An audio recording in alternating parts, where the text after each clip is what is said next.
حسن بصري ته یوه ښځه راله، ورته ویل زما لور وفات سوې ده، ډېره موده کېږي، نو زه غواړم چې زه دا په خوب ووینم. حسن بصري رحمت الله علیه ورته وویل د ماخستن د مانځه وروسته 4 رکعته نفل وکړه او په دا هر رکعت کې سورت الهاکم التکاثر ووایه، او چې کله دې دغه 4 رکعته نفل وکړو بیا درود شریف ووایه، انشاءالله امکان شته چې ستا لور ته په خوب ووینې.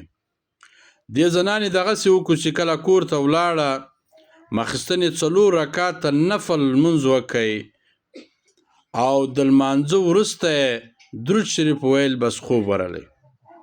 چې کله دا پرېوته بیده سوه، نو په خوب کې هغه مړه لور ولیدله چې دې توره جامې اغوستې وې او په تکلیف و په عذاب اخته وه.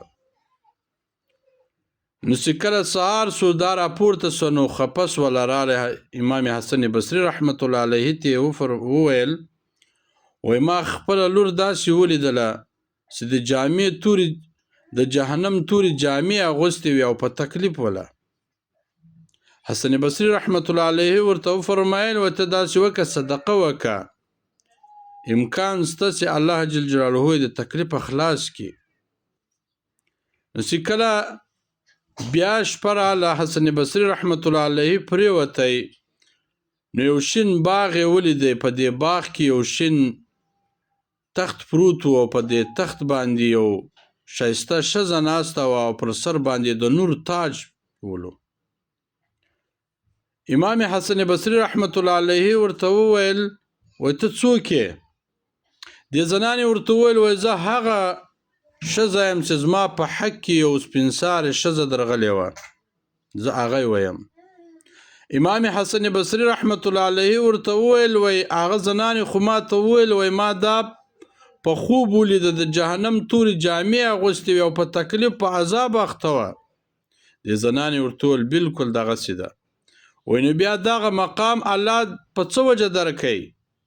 دې زنانې ورته وویل یو د الله ولی یو سړی رالی، په اخلاص یو وارې درود شریف وویل او د دغه درود په وجه باندې د دغه 83,000 مړي الله جل جلاله له تکلیفه خلاص کړو.